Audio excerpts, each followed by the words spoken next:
আল্লাহ বাইতুল মুকাদ্দাসে জমা করলেন। নবীজি হলেন ইমাম, আমার আপনার নবী হলেন ইমাম। জিব্রাইল আমিন বোরাক বাঁধলেন। আল্লাহ কই জিব্রাইল আযান দাও, আযান। আদম নবী থেকে নিয়ে ঈসা নবী পর্যন্ত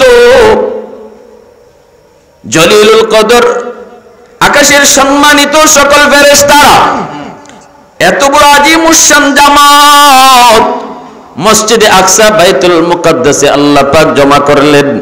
আর জিব্রাইলকে আল্লাহ বলতেছেন, জিব্রাইল রে আযান দাও, আযান দাও। জিব্রাইল আযান দিবেন, আল্লাহু আকবার, আল্লাহু আকবার, আশহাদু আল্লা ইলাহা ইল্লাল্লাহ, আশহাদু আন্না বলে জিব্রাইল থেমে গেলেন। আল্লাহ পাক রব্বুল আলামিন কয়, জিব্রাইল থামছো কেন? জিব্রাইল কয়, নবী গো, আল্লাহ গো, ও আল্লাহ কোন নবীর নাম আমি নিব? এখানে তো সব নবী হাজির, আদম নবীও তো হাজির, নূহ নবীও তো হাজির, কোন নবীর নাম আমি আজানে নিব?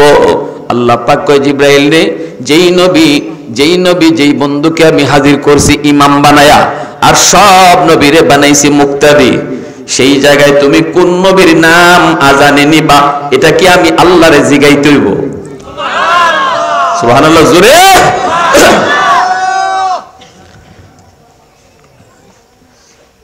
জিব্রাইল আজ এত বড় আজিমুশান জামাতের ইমাম হবে আমার বন্ধু,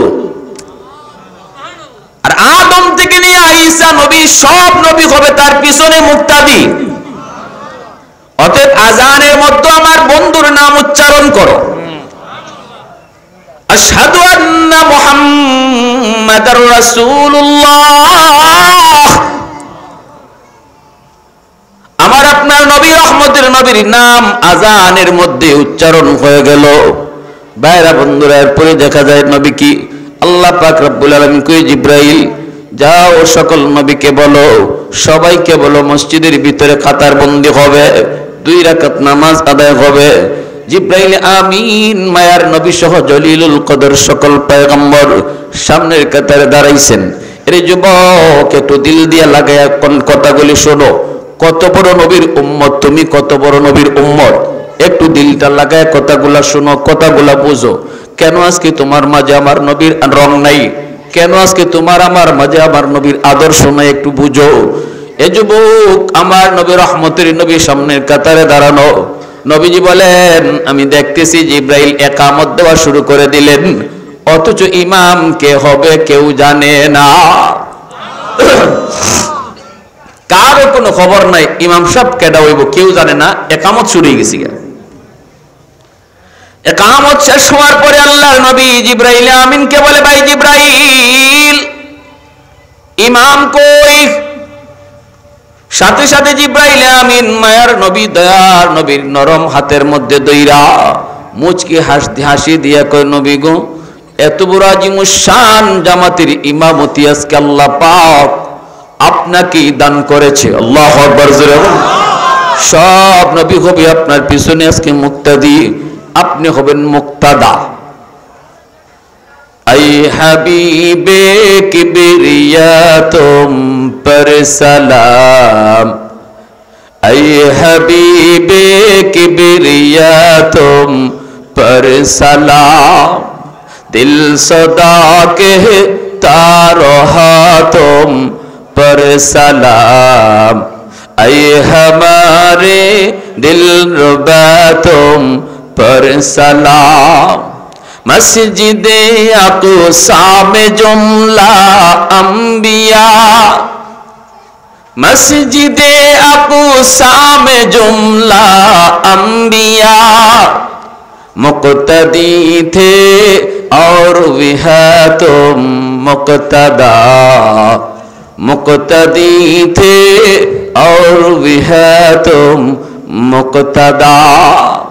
ऐ हबीबे किबरिया तुम पर सलाम, ऐ हमारे दिलरुबा तुम पर सलाम। आवाज दिया कन्ना अल्लाहु আকবার। নামাজের ইমাম কে হলেন? আমার আপনার নবী। এরপরে নামাজের পর্ব শেষ হওয়ার পর নবীজি উর্দু আকাশে গেলেন। ভাইরা বন্ধুরা, খাসাইসুল কুবরা নামক কিতাবের ভিতরে লিখেন, এই যুবক রোম সম্রাটের কাছে আমার নবী যখন কালেমার দাওয়াত দিয়া পত্র লিখেন, রোম সম্রাট নবীর কালেমার দাওয়াত পেয়ে আমার নবী সম্পর্কে জিজ্ঞাসা করার জন্য মক্কার কোনো একজন মানুষকে খুঁজতে লাগলো। রোমে কোনো মক্কার মানুষ আসেনি, একটু তালাশ করো। খুঁজে খুঁজে তারা পেয়ে গেল, নাম হলো আবু সুফিয়ান। মক্কার কাফিরদের লিডার আবু সুফিয়ান তখন রোমে ছিল। ওই আবু সুফিয়ানকে ধরে তারা রোমের বাদশার কাছে নিয়ে হাজির করলো। রোমের বাদশা জিজ্ঞেস করে, মিয়া বাড়ি কোথায়? কয় বাড়ি হলো মক্কায়। মুহাম্মদকে চিনোনি? কয় ভালো করে চিনি। আল্লাহ নবীর সাথে চরম দুশ্মনী, কঠিন থেকে কঠিন দুশ্মনী আবু সুফিয়ানের। যদিও মায়ার নবী, হৃদয়ের নবী, রহমতের নবীর সাথে একটা সম্পর্ক ছিল। কের সম্পর্ক? আত্মীয়তা। নবীজির পবিত্র বিবি উম্মে হাবিবা রাদিয়াল্লাহু তাআলা আনহার বাবা হলো আবু সুফিয়ান। নবীর পবিত্র একজন বিবির বাবা যদি আবু সুফিয়ান হয়, তাহলে আবু সুফিয়ান নবীর কিতা লাগে? বুঝছেন তো? কিন্তু শ্বশুর হইল দামানদের সাথে কঠিন দুশ্মনী। আমার নবীকে হত্যা করার মতো ষড়যন্ত্র আবু সুফিয়ান করেছে, বহুবার করেছে, বহুবার, কিন্তু বেশি বলাও যাবে না, কারণ মক্কা বিজয়ের পর তিনি কালেমা পড়ে মুসলমান হয়ে আবার সাহাবীও হয়েছেন। কিন্তু যখন রোম সম্রাটের দরবারে হাজির করা হয়, তখন নবীর সাথে তার কঠিন থেকে কঠিন দুশ্মনী ছিল। মক্কার কাফেরদের লিডার ছিল আবু সুফিয়ান। রোম সম্রাট তখন ডাক দেয়া কয়, মিয়া বাড়ি কোথায়? কয় বাড়ি হলো মক্কায়। মক্কায় মুহাম্মদ রে চিনোনি? কয় ভালো করে চিনি। কয় মুহাম্মদের পক্ষ থেকে আমার কাছে কালেমার দাওয়াত দিয়া চিঠি আইছে। এখন আমি যে কালেমা পড়তাম, তারে যে নবী মানতাম, মানুষটা কেমন আগে তো একটু বোঝা দরকার। এজন্য তার এলাকার কোনো মানুষকে আমি খুঁজে বের করছি। তুমি তো তার এলাকার, একটু কও তো দেখি মুহাম্মদ কেমন। আবু সুফিয়ান ফরসে বিপদ। কই এখন নবীরে তো ভালো পায় না, নবীর সাথে তো সম্পর্ক ভালো না, নবীরে তো খারাপ জানে। কিন্তু কেমনে কয় মুহাম্মদ খারাপ? যদি কই মুহাম্মদ খারাপ, মিথ্যাবাদী, তাহলে এটা ডাহা মিশা কথা। ওই যুগের কাফিররাও মিশা কথা কইতে ডরাইতো। বুঝছেন নি? এমন একটা জিতা মিশা কথা কেমনে কই? আরো 10 জন যদি ভাই মক্কার 10 জনে কইব মুহাম্মদ খুব বালা, খুব বালা, আর আমি অত বড় একজন নেতা হইয়া একবারে জিতা মিশা কথাটা কেমনে কই? তার বিবেকে বাচ্ছে। এখন আবার কয়, যদি কই মুহাম্মদ বালা, তাহলে তাও বিপদ। কইব তাহলে মুহাম্মদ রে মানো না কেন? বালা ওই যদি হয় তাহলে মানো না কেন? এটাও তো বিপদ। তে ফাঁকে দিয়ে জবাব দিলাই, ফাঁকে দিয়া জবাব দিয়া কয় বালা না খারাপ আমি কিছুই কইব না। মুহাম্মদ সত্য কয় না মিথ্যা কয় তাও বলবো না। তবে একটা ঘটনা শোনাই মুহাম্মদের কথা। এই কথাটা শোনার পর আপনি বুঝবেন সে সত্য বলে না মিথ্যা বলে। রোম সম্রাট কয়, বলো সে কি কয়? সে কইতেছে সে নাকি রাতের অল্প এক সময়ের ভিতরে, অল্প সময়ের ভিতরে মক্কা থেকে বাইতুল মুকাদ্দাস সফর করে আইছে 1000 মাইল। এখানে নাকি বোরাকের পিঠে সওয়ার হয়ে আসছে এমন একটা জন্তু বোরাক, যেই বোরাকের এক একটা কদম নজর যত দূর তত দূর পর্যন্ত ওই বোরাকের এক কদম। এমন একটা জন্তুর পিঠে উইটে সে নাকি আসছে বাইতুল মুকাদ্দাস। এখানে নাকি 1.5 লক্ষ পয়গম্বরকে আল্লাহ জমা করেছেন, এদের ইমামতি করেছেন মুহাম্মদ। তারপরে তিনি উর্দু আকাশে আবার গমন করেছেন, 7 আকাশ পাড়ি দিয়ে আল্লাহর সাথে কথা কইছেন। এরপরে আবার আল্লাহর কাছ থেকে নামাজ লইয়া আইছেন। আবারও তিনি মক্কায় উম্মে হানির ঘরে আইসা হাজির হয়েছেন। সময় ব্যয় হয়েছে, যেই বিছানা থেকে উঠে গেছেন এই বিছানার গরম এখনো শেষ হয় নাই। এতটুকু সময়ের ভিতরে এত লম্বা সফর, এটা কোন বিবেকবান মানুষ বিশ্বাস করবে? কার মাথা এটা ধরবে? বলুন, আপনি বলুন, আমি বলবো না। এমন কথা যে কয় সে হাসা কয় না মিশা কয়, আপনি কোন, আমি কইতাম না। দেখছেন এই নেতাগিরির কথা, বুঝছেন তো, নেতার কথা। নেতা কেমন ফাঁকে দিয়ে জবাব দিচ্ছে, আমি গেলে কইতাম বালা না খারাপ, তার এই যে কথাটা, এই কথাটা যে আপনারা শুনাইলাম, এবার আপনি কইন এবারটা বালা না খারাপ, আশা কয় না মিশা কয়, আপনি বুঝুন কেমন জবাব দিছে। রোম সম্রাট পড়ছে বিপদ, কয় কথা তো ঠিক, কই এটা তো মাথায় ধরে না, এটা তো যুক্তিতে আয় না, যুক্তিতে আওয়ার কথাও না। আল্লাহ যে আমার আপনার নবীকে এত লম্বা সফর করাইলেন, ঐতিহাসিক সফর আল্লাহ করাইলেন, আল্লাহ পাক যে 7 আসমান পাড়ি দিয়ে আল্লাহর কাছে নিলেন, এত লম্বা সফর অল্প সময়ের ভিতরে। সুবহানাল্লাযী, আল্লাহ পাক রব্বুল আলামিন পবিত্র কোরআনের সূরা বনী ইসরাঈল আল্লাহ পাক তো এই কথা বলছেন, সুবহানাল্লাযী আসরা বিআবদিহি লাইলাম মিনাল মাসজিদিল হারামি ইলাল মাসজিদিল আকসা।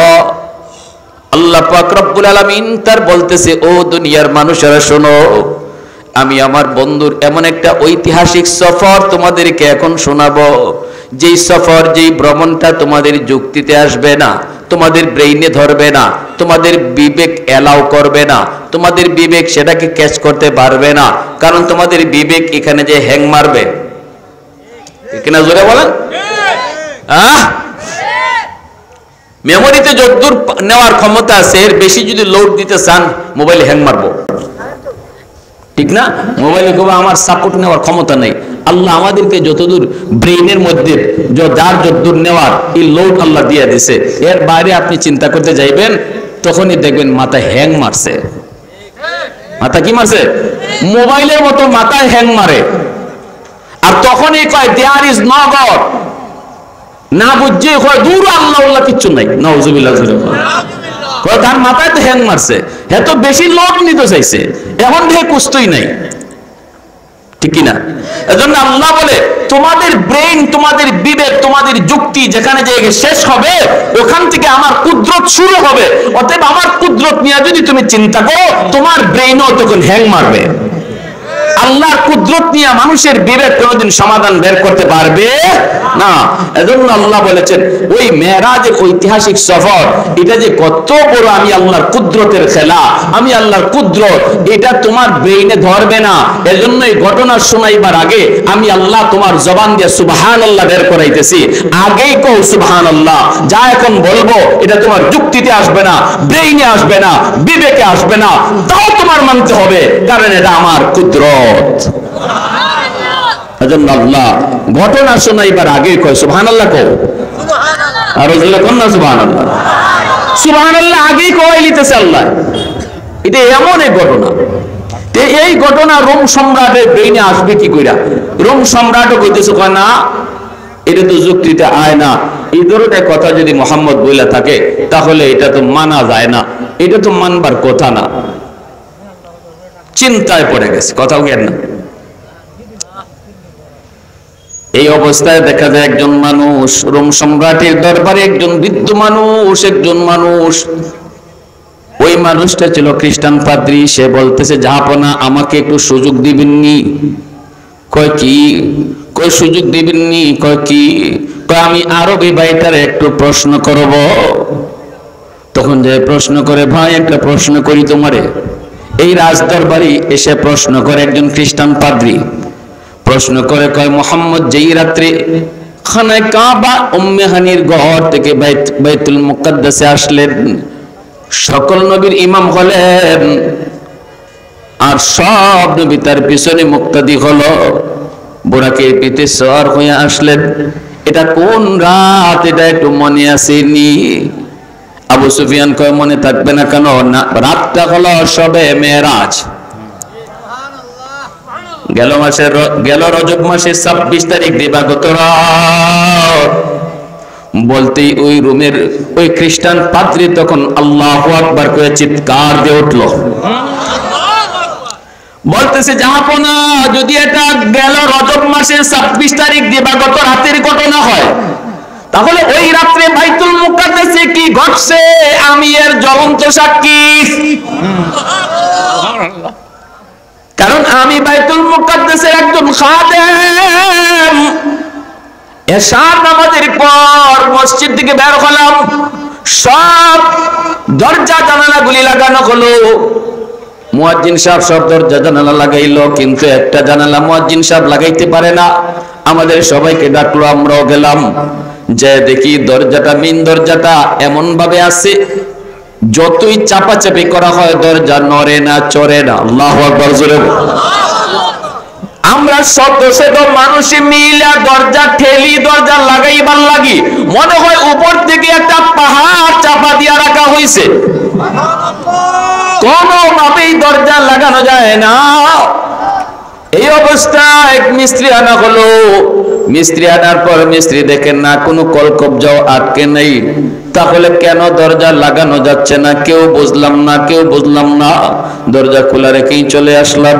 শেষ রাতের দিকে অনেকেই গেলাম, আমরা বাইতুল মুকাদ্দাসের মেইন দরজা তো খোলা। আমি যাই দেখি ওই বাইতুল মুকাদ্দাস মসজিদে আকসার সামনে যে বালি আছে, এই বালির উপরে হাজারো হাজারো লক্ষ লক্ষ মানুষের পায়ের দাগ। আমি দেখতে পেলাম একটা পাথর, ওই পাথরে একটা রশি লাগানো, আর রশির মাথাটার মধ্যে একটা চতুষ্পদ জন্তুর পায়ের দাগও দেখা যায়।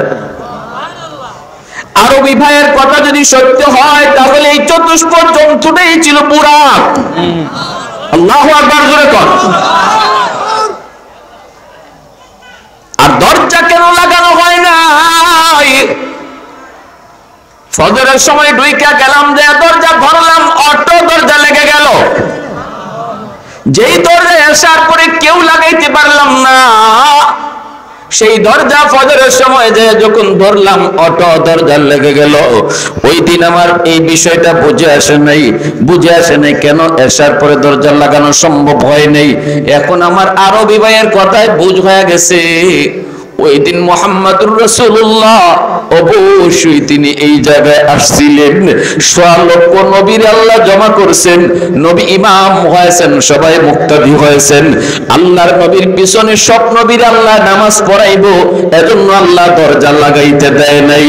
শত চেষ্টার পরও দরজা লাগানো সম্ভব হয় নাই। আমি আজও পর্যন্ত ওই বিষয়টার সমাধান পাই নাই। আজ আমার পরিষ্কার হয়ে গেছে, আমি দেরি করতে চাই না। এই মুহূর্তে আমি কালেমা পড়ে মুসলমান হয়ে গেলাম। আল্লাহ উলফত মে তেরি ওয়াইসি নে দান কো তোরা, वो बकर उमर नक्श कदम तेरा न छोड़ा, उल्फत में तेरी वैसी ने दंदान को तोड़ा, वो बकर उमर नक्श कदम तेरा न छोड़ा, आयो शाक नबी वाके असरार मदीना, सुल्तान का सुल्तान है सुल्तान मदीना, सरकार का सरकार है सरकार मदीना, गुलजार का गुलजार है गुलजार मदीना, अल्लाह ने मक्का ही में ये काबा बनाया, इस काबा का काबा तेरी मरकद को बनाया, अल्लाह ने मक्का ही में ये काबा बनाया, इस काबा का काबा तेरी मरकद को बनाया, ऐसा लम्हा जी चले जा राहे मदीना, सुल्तान का सुल्तान है सुल्तान मदीना, सरकार का सरकार है सरकार मदीना, गुलजार का गुलजार है गुलजार मदीना। मोहब्बतेर साथे आवाज दिया बोलें अल्लाहु আকবার, आरो जोरे बोलें अल्लाहु আকবার। এজন্য আমার বাইরে বলতেছিলাম, আমাকে বলা হয়েছে নবীজির শান মান নিয়ে কিছু কথা বলার জন্য। এর যুবক একটু দিলটা নরম করে বুঝো, একটু শোনো। ওই মূসা নবী কইছিল, আল্লাহ যেই নবীর উম্মত তোমার সাথে কথা কইব, অথচ মাঝখানে কোনো পর্দা থাকবে না, আমি নবী হয়ে এত লাভ কি? আমি নবীর সাথেও তুমি কথা বলো, মাঝখানে পর্দা, অথচ উম্মতের সাথে কথা কইবা, মাঝখানে কোনো পর্দা থাকবে না। আল্লাহ আমি মূসারে তুমি নবী না বানায়া ওই নবীর উম্মত তুমি বানায়া দাও। আল্লাহ কয় না রে মূসা, হবে না। এরা আরো পরে আসবে, এটা আমার বন্ধুর উম্মত। আল্লাহু আকবার। এরা আমার বন্ধুর উম্মত, আরো পরে আসবে, তুমি আগে আইছো। সব নবীরাই এমন আবদার, বনি ইসরাইলের অধিকাংশ নবীরাই এমন আবদার করেছে, আল্লাহ কারো আবদার কবুল করে নাই। তোমারে আমার আল্লাহ যেই মর্যাদা দিছে, এই মর্যাদা আইবার লাগি মুসা নবী আবদার করছে, আল্লাহ আবদার কবুল করছে না। দানিয়াল আলাইহিস সালাম বনি ইসরাইলের একজন বহুত বড় পয়গম্বর, ইনি বলতেছে আল্লাহ আমি এমন একটা আবদার তোমার কাছে করব না যেই আবদার তুমি কবুল করবাই না। মুসা যেমন কইছে এরকম আমি কইতাম না, না না অন্যান্য নবীরও যেভাবে কইছে এইভাবে আমি কইতাম না। আমি তোমার কাছে একটা আবদার করব, এটা তুমি না রাখতে পারতায়ও না। সুবহানাল্লাহ, আরো জোরে কোন না। এমন একটা আবদার কো মুজরা না রাখতে পারতায়ও না। আল্লাহ কয় তাহলে কইরা লাও। দানিয়েল পয়গম্বর আল বিদায়া ওয়ান নিহায়া কিতাবের ভিতরে লিখেন, দানিয়েল পয়গম্বর কয় আল্লাহ আমাকে তুমি যখন মওত দিবা, আল্লাহ আমার মরণের পর আমার দেহটারে তুমি হেফাজত রাখো, আমার কাফন দাফন করাইও উম্মতে মুহাম্মদি কারো হাত দিয়া, উম্মতে মুহাম্মদে কারো হাত দিয়ে আমার কাফন দাফন করে, জানাজা পড়ায়ও।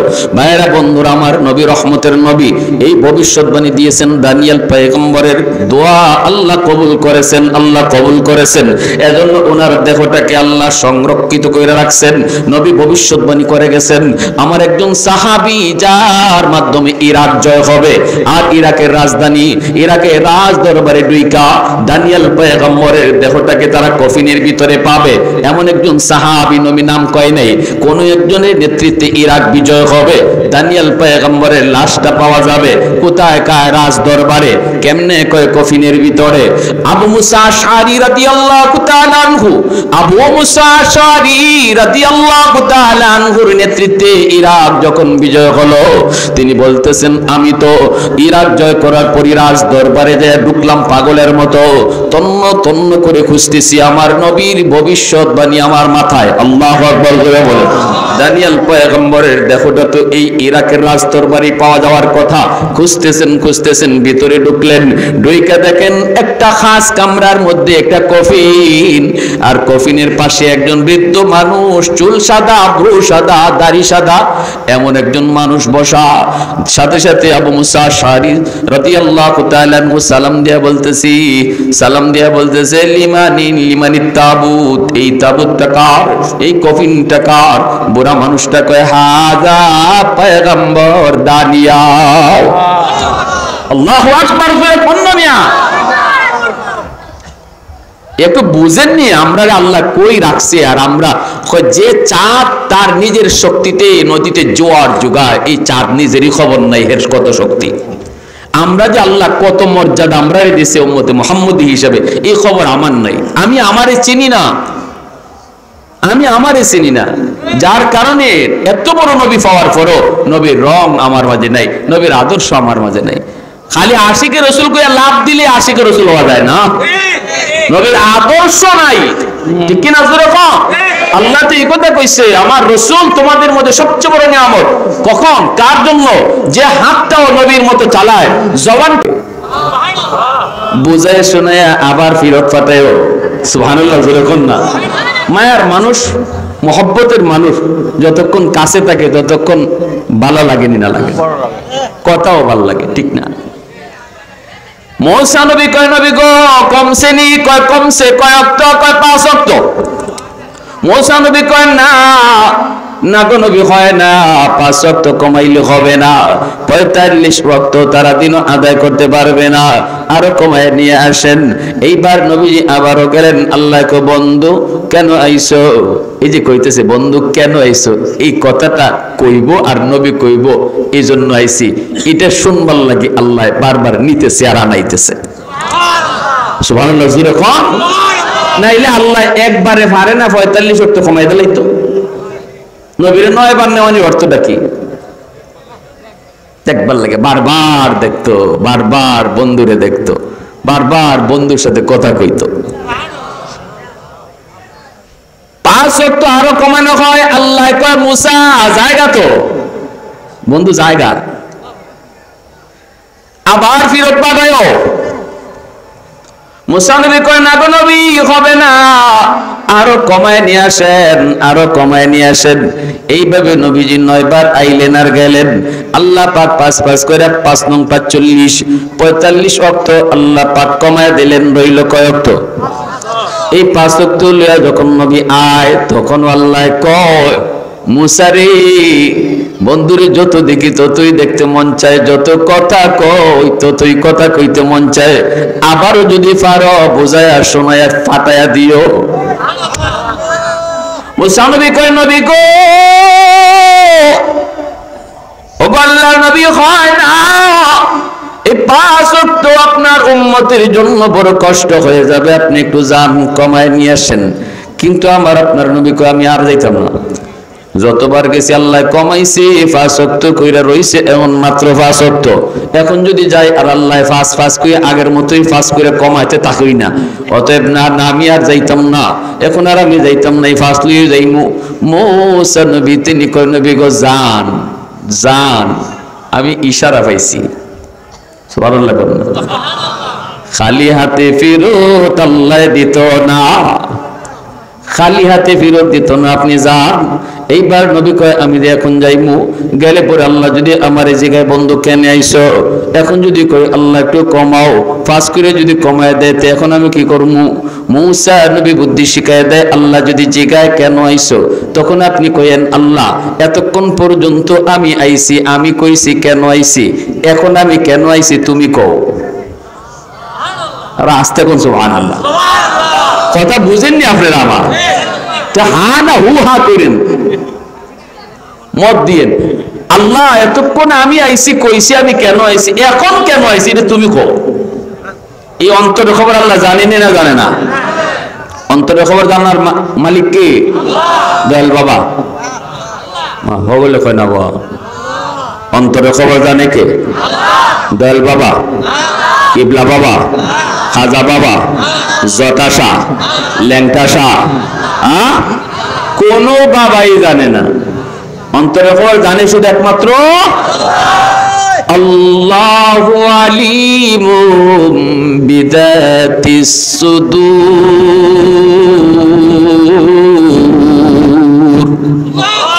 অন্তরের খবর জাননেওয়ালা শুধুমাত্র কে? আল্লাহ পাক।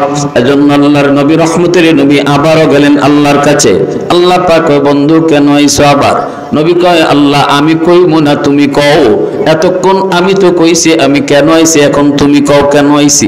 আল্লাহ পাক রব্বুল আলামিন কুদরতি মুস্কি হাইসা কয়, বন্ধু যাও, 5 ওয়াক্ত তোমার উম্মতের জন্য বেশি কষ্ট হবে না, আমি আল্লাহ জিম্মাদারি নিলাম, ডাইকা ডাইকা আমি তাদের নামাজ পড়ায় নিব। আল্লাহু আকবার।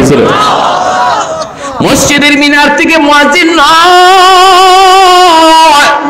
আমি আল্লাহ তারে ডাইকা মসজিদে আনবো। সুবহানাল্লাহ জোরে কও। তোমার উম্মতের নামাজ আমি পড়ায় নিব, আমি আল্লাহ তাদেরকে পড়ায় নিব। এজন্য যুবক, মুয়াজ্জিন তোমারে ডাকে না, ডাকে আল্লাহ। আল্লাহু আকবার, আল্লাহু আকবার, আল্লাহ মহান, আল্লাহ মহান। আল্লাহ তোমারে ডাকতেছে, না রে বান্দা তোর দোকান বড় নয়, আমি আল্লাহ বড়। না রে বান্দা তোর বন্ধু বড় নয়, আমি আল্লাহ বড়। না তোর 4 দোকান বড় নয়, আমি আল্লাহ বড়। আমি তোরে ডাকতেছি আয়। যখন এরপরও মসজিদে আয় না, মসজিদের পাশ দিয়া চইলা যায়, তখন আল্লাহর কুদরতি কলিজায় ব্যথা লাগে। আল্লাহ পাক রব্বুল আলামিন পিছন থেকে যেন মায়া করে আল্লাহ ডাকতে থাকি, ইয়া আইয়ুহাল ইনসান মা গাররাকা বিরাব্বিকাল কারীম। এত মায়া করে তোরে ডাকলাম, এত মায়া করে তোরে বানাইলাম বান্দা, কে তোরে আমার ঘর থেকে ফিরিয়ে দিল? কে তোরে আমার ডাক থেকে ভুলায় নিল? নবীর মতো চালায়, পাটাও নবীর মতো চালায়, চুলটাও নবীর মতো কাটে, পোশাকটাও নবীর মতো বানায়, চেহারাটাও নবীর রঙে বানায়। আল্লাহ কয়, ওই মানুষটার জন্য আমার রাসূল দুনিয়ার সবচেয়ে বড় নিয়ামত, সবচেয়ে বড় নিয়ামত। কারণ আমার রাসূলের নমুনায় বানানোর কারণে তার গোটা দেহটা জান্নাতি হইতেছে। তার চোখ, তার দিমাগ, তার কপাল, তার চোখ, তার বডি জান্নাতি হইতেছে আমার রাসূলের নমুনায় হয়। প্যারে হাজিরিন, আবু মুসা আশআরী রাদিয়াল্লাহু তাআলা আনহুর হাতে দানিয়াল পয়গম্বরের কাফন দাফন হলো। এজন্য উনি খুশিতে কইছিলেন, আমি আজ পৃথিবীর, আমি ওই সময় এত খুশি হইছি, জীবনে আর কোনোদিন এত খুশি হই নাই। কারণ খুশির কারণটা হলো আমি আমার চোখে দুইজন নবীরে দেখছি, একজন আমার নবী আর একজন বনি ইসরাইলের এক পয়গম্বর দানিয়াল। আল্লাহু আকবার। আবু মুসা আশআরী রাদিয়াল্লাহু তাআলা আনহুর নসিবে শুধু এটা জুটছে, আর কোন সাহাবী তো দুই নবী দেখছেন না, ঠিক কি না? আবু মুসা আশআরী দেখছেন। এজন্য আমার ভাইয়েরা বন্ধুরা, নবী পাইলাম বড়, উম্মত হইলাম বড়, কিন্তু এই যে এত বড় নিয়ামত আল্লাহ দিছে, এর শুকরিয়া আদায় করার তরিকাটা কি? আমারে আল্লাহ যা দিছে এর শুকরিয়া যদি আমি আদায় করি তাহলে তো আল্লাহ নিয়ামত আরো বাড়াইব, ঠিক কিনা? আমি যদি এখন আমার নবীর মতো চলি, নবীর রঙে রঙিন হই, নবীর আদর্শে আদর্শবান হই, আমার নবী যেভাবে জীবনের এমন কোন একটা সেক্টর আছে কিনা বলুন তো, যেই জায়গায় নবীর কোনো আদর্শ পাইবেন না? আছে এমন কোন? ব্যবসা করেন আপনি, ব্যবসায় নবীর আদর্শ আসেনি না নাই? চাকরি করলে নবীর আদর্শ চাকুরির মধ্যে আসেনি না নাই? বিয়া করবায় যুবক, বিয়াতেও আমার নবীর আদর্শ আসেনি না নাই?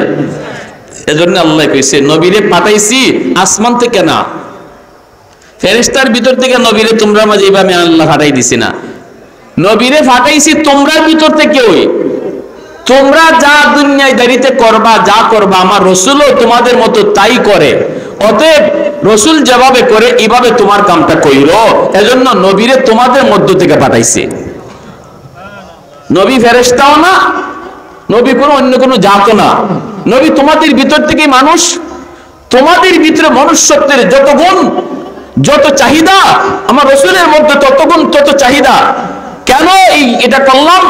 যেন তোমরা খাইতে বসলে এই কথা মনে করো যে আমার খাওয়াটা কেমনে খাইমো, দেখি আমার রসুলের জীবনে আসেনি, দেখবা হওয়ার নবীও খাইতেছে। এখন যদি নবী ফেরেশতা বানাই, আল্লাহ ফেরেশতারা নবী বানাইতো, ফেরেশতারা তো খাওয়া দাওয়াই লাগে না, আপনি খাইতে বসলে কেমনে খাইবেন? নবীর কাছ থেকে শিখতেন কি কইরা? ফেরেশতা যদি নবী হইতো, ইনি তো ওনার জীবনে তো খাওয়ানি পাইতেন না আপনি, ঠিক কিনা জুলেফা? ফেরেশতা যদি নবী হইতো, ওনার জীবনে তো বিয়া শাদী পাইতেন না। আপনি বিয়া করার সময় কার আদর্শ ফলো করতেন? কথাটা বুঝে আসছে ভাই? হ্যাঁ, ফেরেশতাদের ফ্যাট নাই। ফ্যাট নাই মানে কিটা? ফ্যাট নাই অর্থ হইলো খাওয়ানোর চাহিদা নাই, ঠিক কিনা? আল্লাহ খাওয়ানোর চাহিদা রাখছে না, এজন্য ফেরেশতারা ব্যবসা করন লাগে না, ফেরেশতারা চাকরি বাকরি করন লাগে না, ফেরেশতারা ক্ষেত খামারও যাওয়ান লাগে না। এখন আমি আপনি যদি আল্লাহ আমরা মানুষ থেকে নবী না বানাইয়া আসমান থেকে একজন ফেরেশতা নবী বানাই ফাটাই দিত, তাইলে যে বেটা ব্যবসা করে, এই ব্যবসা গিয়া কেমনে ব্যবসা করতো এটা নবীর কাছ থেকে শিখতো কেমনে? ফেরেশতার জীবনে তো ব্যবসা বাণিজ্য নাই, ওই কারণ তার তো কোনো ব্যবসা লাগেই না। এজন্য আল্লাহ কইছে লাকাদ মান্নাল্লাহু আলাল মুমিনিন ইয বাসা ফীহিম রাসূলা, আমার রাসূলকে তোমাদের মধ্যে আমি পাঠাইছি তোমাদের ভিতর থেকেই, এটা তোমাদের কাছে সবচেয়ে বড় নিয়ামত। এজন্য আসুন আমরা প্রত্যেকে আমাদের প্রত্যেকের জীবন আমার নবীর আদর্শ মতো চালাই, নবীর মতো গড়ি, নবীর মতোই আমরা আমাদের প্রত্যেকের সিরত সুরতকে বানাই। এই যুবক অনুরোধ করে বলবো, রসুল যেভাবে জামাতকে গুরুত্ব দিয়েছেন এইভাবে আমরা প্রত্যেকে মসজিদের জামাতকে গুরুত্ব দিই। আল্লাহ পাক এই আজকের মাহফিলকে কবুল করেন, যা বললাম সবাইকে আমল করার তৌফিক আল্লাহ দান করেন। সবাই বলি আমিন। ওয়া আখির দাওয়ানা আনিল হামদুলিল্লাহি রাব্বিল আলামিন।